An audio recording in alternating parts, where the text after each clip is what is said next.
You know that feeling you get when a friend recommends a random action movie you never even heard of, and you're thinking it's probably some trash, half-baked, wannabe Blood Diamond, but it turns out it's a great movie and your friend's taste in movies is absolute fire? Well, that's what The Kingdom is. A movie not a lot of people know about that got berated by critics and barely broke its budget, but a movie that draws you in from minute one and one that keeps you on the edge of your seat until the very end with a final action sequence so long and so tense it'll get you sweating. It might just take the crown as the most underrated action movie of the 2000s, and if you haven't seen it, you shouldn't watch this video. Pause it and return once you finish this absolutely glorious film.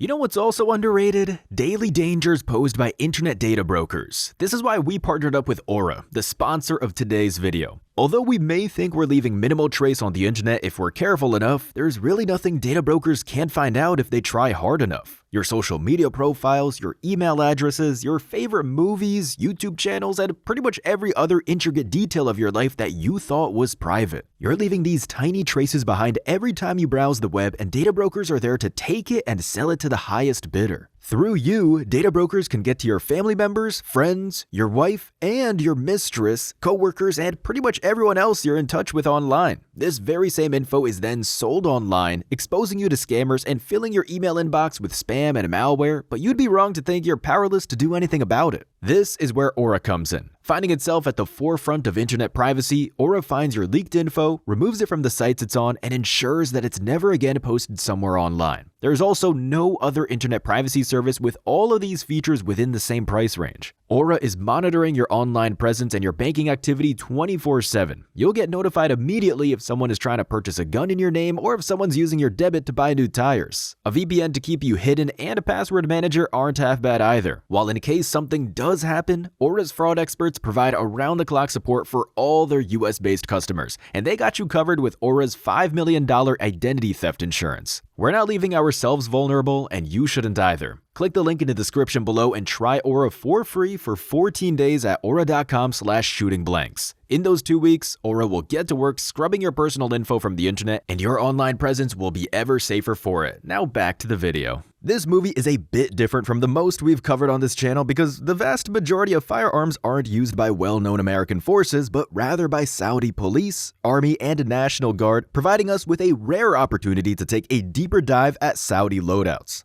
Starting with handguns, we see Saudi police Colonel Faris Al-Ghazi use a Beretta 92 FS, and the same gun is used by the terrorists who commit the original attack at the very beginning of the movie. Later, we see Sergeant Hatham use his Heckler & Koch USP to neutralize the very same terrorists. Here's the issue though, we cannot find any evidence of either of these weapons ever being used by Saudi security forces. If anyone has other information, feel free to drop it in the comments below, but from what we can find online, Saudi Arabian Army and National Guard use and or have used the Sig Sauer P226, various Glocks, and the FN57.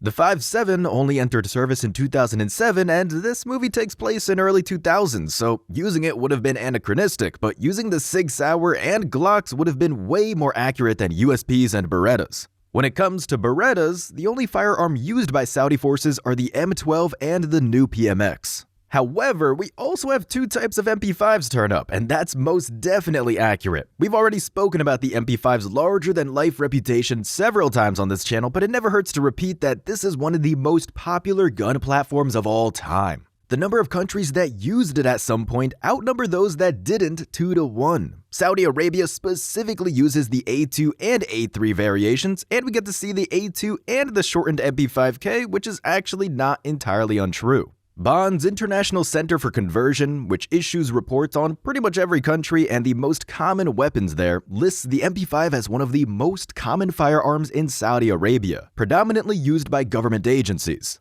The MP5K is one of the variations listed, so it's possible it's used there even if there's no other evidence to support the claim. Although the MP5K is briefly used by Colonel Al-Ghazi when escorting FBI agents from the airport, it's most notably used by Jennifer Garner's character Janet in that glorious final shootout, but more on that later. Saudi Arabian special forces are seen using the MP5A2 during a raid on what they suspect is a terrorist bomber compound, which is most definitely accurate. Saudi Arabian forces also use the M4A1, which might seem out of place at first. There's talk online about the United States equipping Saudi Arabian special forces with M4s. There's little info coming from the Saudi side, making it difficult to confirm this, but we're not going to take this as a mistake. The M4 is, of course, mostly associated with American troops, which is why it's a bit weird to see it in anyone else's hands, but it's actually a pretty widespread firearm because it was a cheap and simple way for the states to arm its allies. Fun fact, Sergeant Haytham's M4 is missing its sights for some reason, probably a mistake by the prop team.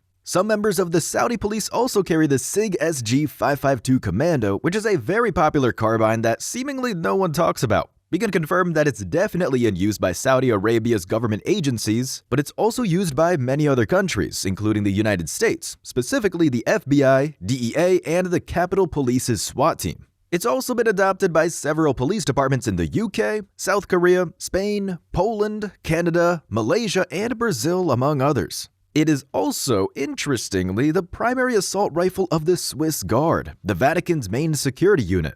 This is not to be confused with the Swiss Army. Switzerland's army also uses the 5.52, which is only natural since it's a Swiss-made firearm, but the Swiss Guard is just the name of Vatican security. And while its members are all Swiss, thus upholding a tradition that's 500 years old at this point, the Swiss Guard is not part of the Swiss Armed Forces. The Swiss Guard is, in case you didn't know, one of the longest-lasting military units in all of human history. Back to the topic at hand, the SIG SG-550 is a gas-operated assault rifle chambered for 5.56 NATO, and it probably doesn't get the love it rightfully deserves because it wasn't used all that much. It was designed with a foldable stock measuring between 30.4 and 39.4 inches, depending on how you're using it, with a 20.8-inch barrel. For comparison, the M4 is a bit shorter, measuring in between 29.75 and 33 inches, depending on stock extension, with a 14.5-inch barrel, which is notably shorter than the SG-550's. It's also noticeably lighter at 6.4 pounds in comparison to the SG-550's 9 pounds.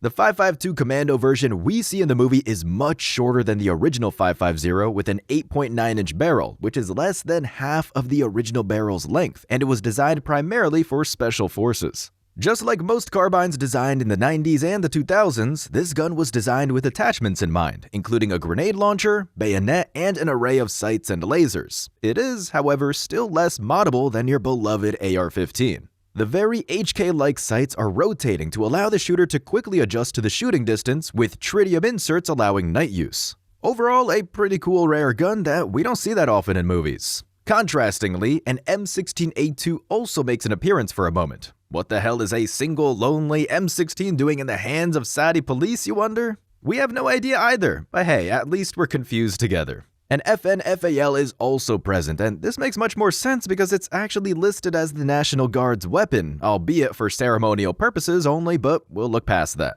The weapon that sees the most action by far is the H&K G3SG1, but get this, it's actually an H&K 91A2 converted to look like the G3SG1.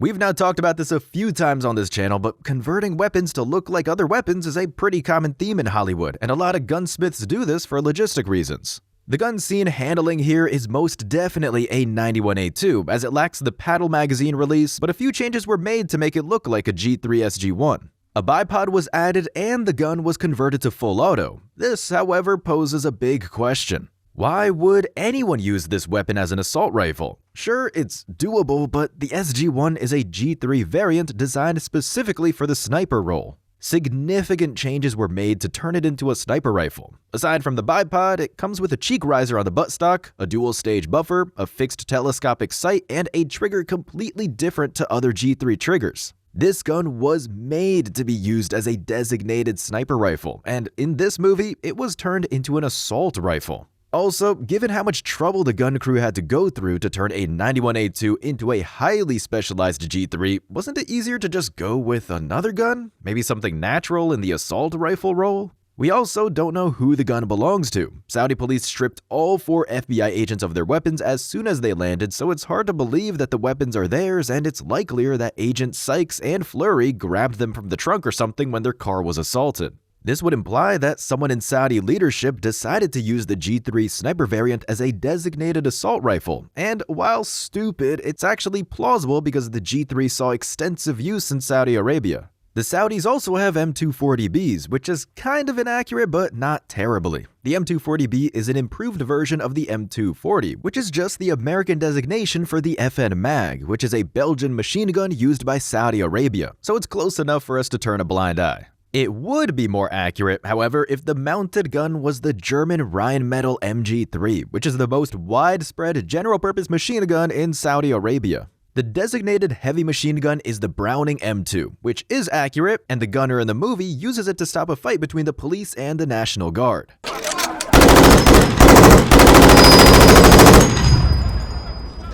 Which is the most dramatic and needlessly eardrum-bursting way to get people to stop fighting. Finally, the M134 minigun also makes an appearance because, of course it does. Now let's get one thing straight. The almost 20-minute action sequence toward the end of the movie is absolutely fantastic. It's almost perfectly paced, packed with action and tension to the brim, and you get the feeling it's an hour long because you just can't wait to see what will happen. It is by far the greatest selling point of this already great movie, but even though it's incredible in the way it's brought to the screen, there are a few mistakes here. After Agent Levitt gets kidnapped on the highway, the group of agents chase Levitt's kidnapping terrorists, some of whom are actually police officers. The chase leads them to the Al Suwaidi neighborhood, which is depicted as the most dangerous hood in Riyadh. As soon as they pull up, the local insurgents open fire with Type 69 RPGs, which are Chinese copies of the legendary Soviet RPG-7. The issue with all of these clips are the massive fireballs created by the RPG explosions. That's not what happens when an RPG grenade explodes.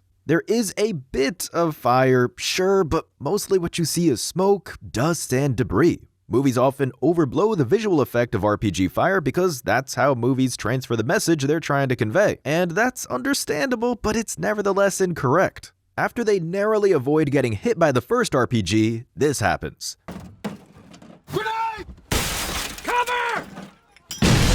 And this is impossible. Although Fleury does the best thing possible in that situation, he absolutely shouldn't be able to do it because he's too slow. The grenade in question is the Belgian Makar M72 grenade with a 4-second fuse. When the grenade lands on the car, the spoon is already removed, meaning that the clock has started ticking, and if we account for at least half a second of flight time, the grenade would explode after 3.5 seconds at best, possibly even half a second earlier depending on flight time. It takes Fleury more than 4 seconds. Yes, we timed it to realize what's happening. Kick the already shattered windshield out of the way, grab the grenade, and throw it, meaning that they would all be dead in real life. We, of course, understand that there's a difference between real time and narrative time. Narrative time is the length of time a director takes to show the events for the audience, which is why a 5-minute event can often stretch for up to 10 or 15 minutes on screen. In this case, however, it seems like narrative time and real time pretty much match, and that should seal the group's fate.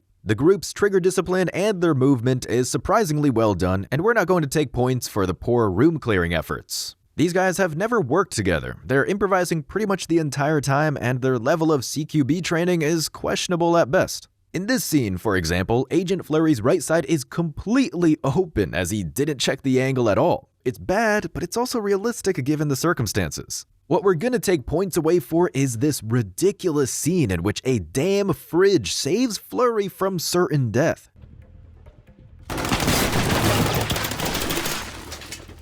As Kentucky Ballistics empirically proved in this video, refrigerators cannot stop bullets of any caliber, and unless this particular fridge is made out of vibranium, Fleury should be dead now. Again.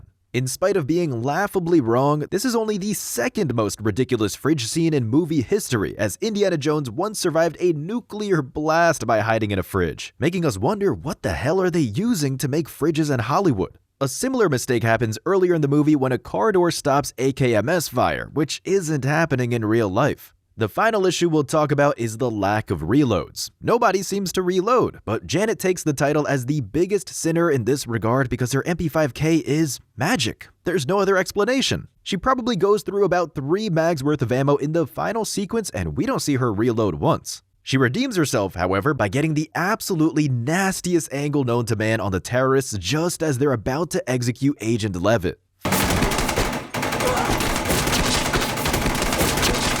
Finally, when the shooting's done, they all, for some reason, hear perfectly well and talk to each other in a normal, relatively quiet tone, which isn't happening. On top of that, Janet hears a silent baby cry in the hallway just moments after emptying a mag in a closed room.